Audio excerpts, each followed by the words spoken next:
안녕하세요, 옴스입니다. 포스코그룹 그리고 삼성그룹 관심 이슈 항목 준비하시는 분들을 위해 준비했습니다. 2021년도 관심사회 이슈 항목 대비 7선 지금부터 바로 시작해 보도록 하겠습니다.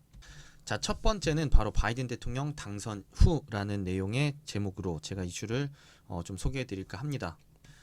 바이든 대통령 같은 경우에는 트럼프 대통령과는 정책적인 기조가 확연하게 차이가 있습니다. 그 차이점을 명확하게 인식을 하고 그 차이점이 앞으로 우리나라에게 줄 영향이 무엇인지 여러분들이 좀 생각을 해볼 수 있을 것 같은데요. 파리 기후 협약을 탈퇴했던 트럼프와는 달리 조 바이든 대통령 같은 경우에는 환경을 굉장히 중요하게 생각을 하고 있고요. 퍼스트 아메리카라는 기조 또한 그대로 유지되고 있는 게 사실이긴 하지만 미국만을 우선시하기보다라는 어떤 다자간 협상을 통해서 뭐 중국이나 어떤 기타 외부 대응을 나서고자 하는 이런 조 바이든 대통령의 행동 또한 우리가 관심을 가질 필요가 있겠습니다. 그 테이블에 한국이 끼지 못할 경우에 중국과 같이 묶여가지고 어떤 제재를 당할 수 있는 여지도 있기 때문에 그런 부분들을 우리가 어떻게 대응해 나가야 되는지에 대한 견해 좀 써볼 수 있을 것 같고요. 특히나 이제 친환경 산업을 육성하겠다라는 그런 대대적인 발표에 나서면서 약 2천조 원 가량의 자금을 시장에 투하하겠다라는 발표까지 하고 있는 상황입니다. 자, 이런 식의 친환경 산업을 육성하겠다라는 이런 조 바이든 대통령의 의지가 우리 대한민국 산업에게 어떤 화두를 던지는지 우리가 생각해 볼 필요가 있겠습니다. 또한 제로 금리를 앞으로 향후 1, 2년간 계속 지속하겠다라는 그런 미국 연준의 발표도 있었는데요. 그것 자체가 지금 달러화의 가치를 지속적으로 떨어뜨리고 있는 상황입니다. 자, 게다가 미국과 중국 간의 신경전이 심화되면서 중국에서는 계속해서 미국의 국채를 시장에다가 내다 팔고 있는 상황입니다. 자, 국채 매도가 지속되다 보니까 국채의 가격이 떨어지고 있고 그로 인해 금리가 상승을 하면서 시장의 불안감을 계속해서 확대해 나가고 있는 실정입니다. 달러가 기축통화로서의 그런 지위나 신뢰도 또한 전 세계 시장에서 흔들리고 있는 상황입니다. 자, 이런 것들이 앞으로 미칠 파급 효과에 대한 여러분들의 생각들 좀 정리해 보신다면 특히나 해외 영업 또는 뭐 재경 직군에 관심이 있으신 분들 충분히 풀어볼 만한 이슈가 되지 않을까 생각이 듭니다. 자, 두 번째는 바로 ESG 생존이 아닌 필수다라는 내용의 이슈입니다. 여러분들도 아시겠지만 ESG는 이미 하나의 시장의 트렌드였습니다. 하지만 코로나19로 인해서 언택트 비대면 소비가 확산이 됐고 그에 따라서 뭐 친환경이나 아니면 어떤 착한 소비 또한 전 세계적인 트렌드로 부상을 한 상황입니다. 자, 이에 따라서 작년도에 미국과 유럽에서는 탄소 중립을 뭐 너도 나도 지금 선언한 상황이고요. 2050년 대부분이 2050년까지 100% 신재생 에너지를 통해서 에너지를 조달하겠다라는 이런 발표를 지금 하고 있는 상황입니다. 이런 전 세계적인 트렌드에 따라서 개별 기업들도 큰 영향을 받고 있습니다.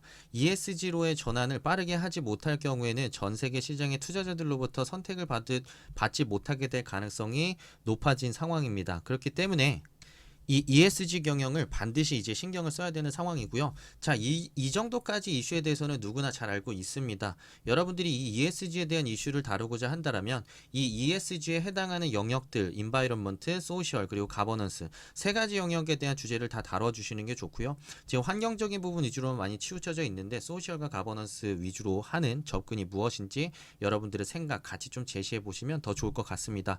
또한 이 ESG 경영이라는 것 자체가 지금 현재는 대기업 중심으로 ESG 경영이 확산되고 있는 상황이긴 하지만 중견 중소 같은 경우에도 이 ESG로의 전환을 제때 하지 못한다라고 한다면 해외 시장 수출 내지는 글로벌 기업들과의 계약 내지는 거래 자체가 굉장히 어려워지고 막힐 수 있는 상황으로 지금 치닫고 있는 상황입니다.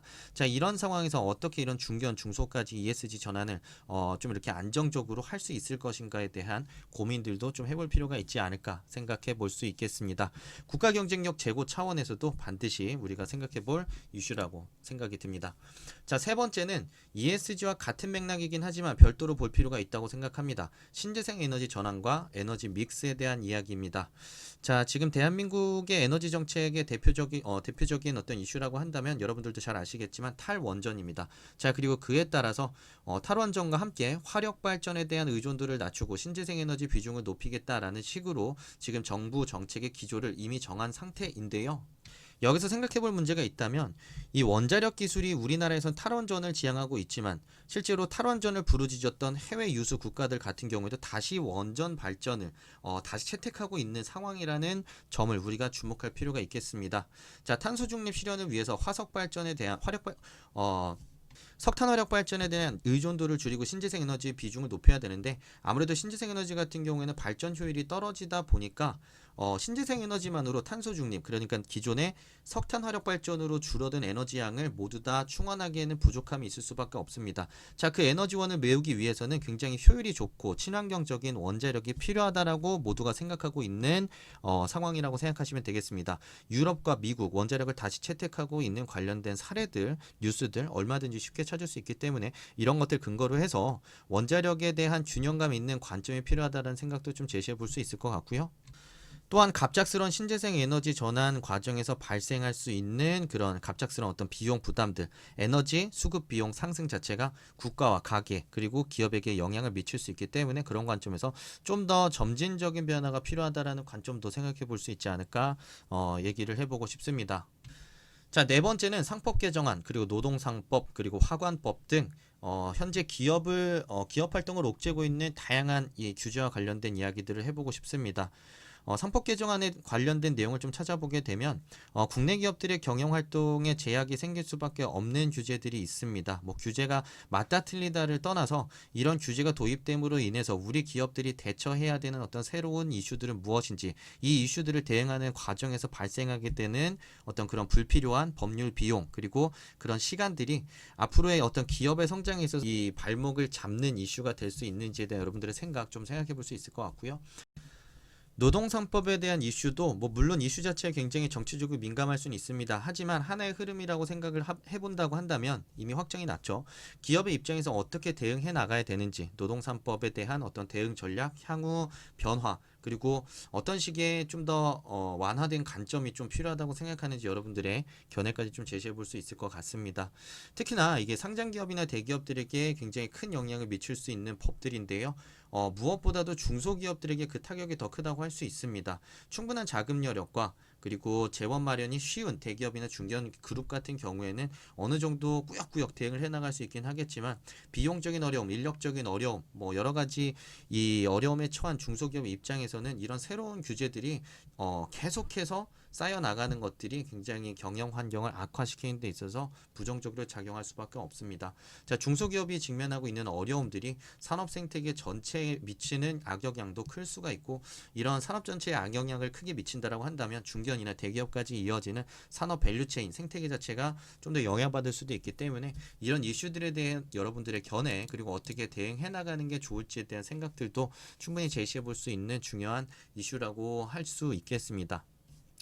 자, 다섯 번째로 제가 제시하고 싶은 이슈는 바로 팽창하는 국가채무 그리고 줄어드는 세수에 대한 이야기입니다. 코로나19 사태로 인해서 갑작스럽게 팽창된 부채 규모 자체가 국가 신용등급에도 크게 영향을 줄 수 있을 뿐만 아니라 향후 미래 세대가 짊어질 부채를 과도하게 늘려나감으로써 미래 세대 간의 갈등을 더욱 심화시킬 수 있는 요소로 번질 수 있을 뿐만 아니라 일본과 같이 복지나 어떤 지출 확대에만 매몰한 나머지 그 비용을 나중에는 줄일 수가 없게 되어서 장기 불황, 30년 불황에 빠진 일본의 사례처럼 될 수도 있다라는 측면에서 굉장히 우리가 경계해야 되는 이슈 중에 하나라고 볼 수 있겠습니다.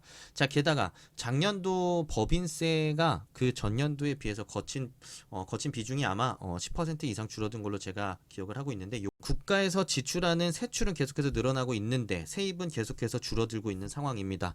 자, 세출과 세입이 악어 입모양처럼 서로 이렇게 벌어지면서 그 차이가 벌어질수록 국가의 어떤 채무 상환 부담은 계속해서 늘어날 수밖에 없습니다. 새로운 세수를 좀 더 확충할 수 있을 만한 새로운 방법을 마련하지 못한다라고 한다면 우리나라도 일본처럼 장기 불황에 빠질 수 있다는 측면에서 현재 굉장히 우리가 좀 주의 깊게 봐야 되는 이슈가 아닐까 생각이 듭니다.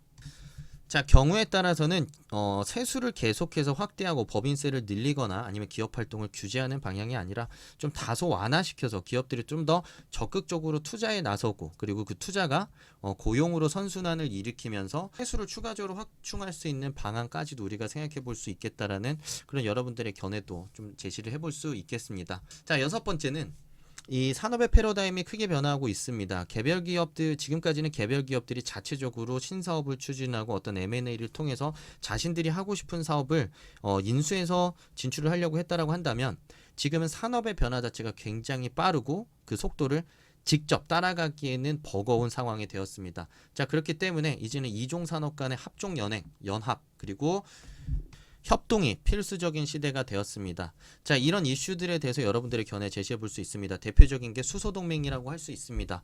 현대차 그룹 그리고 포스코 그룹이 손 잡고 앞으로 2030년, 50년까지 지속적으로 확대될 수소 생태계를 장악하기 위한 그런 동맹을 구축했다라는 내용이 발표가 되고요. 뭐 포스코 같은 경우에는 뭐 부생수소 생산부터, 그리고 현대차 같은 경우에는 뭐 그런 차량 공급, 뭐 수소 차량 공급을 통해서 서로 힘을 합쳤다, 이런 내용들이 나오고 있습니다. 또 최근 같은 경우에는 뭐 구글의 갑질, 그리고 앱스토어의 갑질에 맞서서, 그리고 원스토어를 중심으로 SK텔레콤, 그리고 LG유플러스, KT 통신사가 똘똘 뭉쳤다라는 기사들도 등장을 하고 있고요. 자, 앞으로는 이런 식으로 빠르게 변하는 산업 지형 속에서 개별 기업들 간의 어떤 연합이 어떻게 이런 산업 변화에 대응할 수 있는지 굉장히 중요한 이슈로 부각이 될 거라고 생각합니다.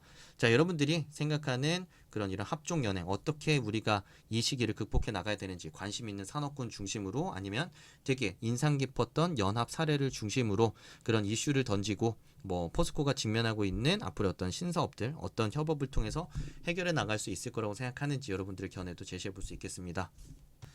자, 마지막 7번째 이슈는 일자리와 관련된 내용입니다. 자, 일자리 이슈가 굉장히 민감한 이슈일 수 있는데요. 다 경제적으로 연결될 수밖에 없습니다. 일자리가 여러분들도 아시겠지만 작년도까지는 공공일자리 증가로 인해서 일자리가, 전체 일자리는 증가한 듯 보였지만 작년도 말에, 올 초였네요. 일자리 통계 발표된 걸 보면 지금 현재 일자리 수가 급감한 그 통계 자료들이 계속해서 발표가 되고 있습니다. 자, 공공일자리 자체가 효과가 지금 없어진 상황이기도 하고요. 그리고 경기 침체로 인해서 특히나 서비스 업종에서 많은 일자리들이 사라졌습니다.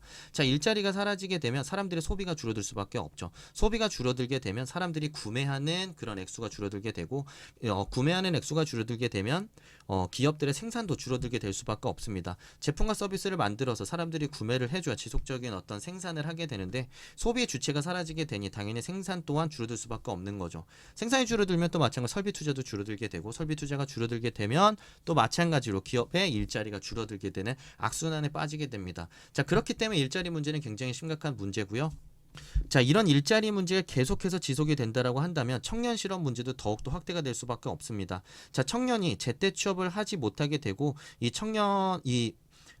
미취업 청년들의 수가 계속해서 누적이 된다라고 한다면 가장 활동성 있게 사회에 나가서, 그리고 생산성 있게 일을 해야 되는 시기에 일을 하지 못하기 때문에 사회의 생산성도 떨어질 수 있게 되고요. 자, 마찬가지로 소비도 늘어나지 않게 되게 될 것이고, 자, 그리고 미래를 준비하기 위한 기반을 준비하는 청년 시기에 일자리를 갖지 못하게 된다라는 것 자체는 이후에 일자리를 다시 구하게 될 가능성 자체도 뭐 줄어든다라는 측면에서도 굉장히 심각한 사회적 문제로 연결이 될 수 있습니다. 자, 그런 다양한 문제 파생되고 굉장히 심각하게 우리가 다뤄볼 수 있는 그런 일자리에 대한 생각들 여러분들이 좀 제시해 보면 좋겠고요. 자, 그런 맥락에서 여러분들이 어떻게 해야 우리가 일자리 문제를 해결할 수 있을 것인가에 대한 여러분들의 견해까지도 좀 같이 제시를 해볼 수 있겠습니다. 자, 그래도 작년도 코로나19 때문에 전 세계 경제가 휘청휘청하는 와중에도 한국은 코로나19를 굉장히 잘 극복한 사례로 해외에 많이 소개가 되고 있습니다. 특히나 코로나19 와중에도 신사업 동력을 장착한 그런 많은 산업군들이 눈에 보이고 있는데요. 21세기 4차 산업혁명으로 꼽히는 대표 산업들을 좀 더 확실하게 육성을 함으로써 일자리를 창출하고 그 일자리 창출을 통해서 경제 위기를 극복할 수 있지 않을까, 그런 생각들도 좀 해볼 수 있겠습니다. 오늘 정리해드린 이 7가지 이슈에 대해서는 여러분들이 상반기 면접을 보는 시점까지도 충분히 같이 생각하고 정리해둔다면 면접에서 얘기해 볼 수 있을 만한 내용이니까 꼭 잘 정리해두시면 좋을 것 같습니다. 자, 오늘 영상 여기까지 준비했고요. 도움이 되셨다면 좋아요 하나씩 부탁드리겠습니다. 감사합니다. 옴스였습니다.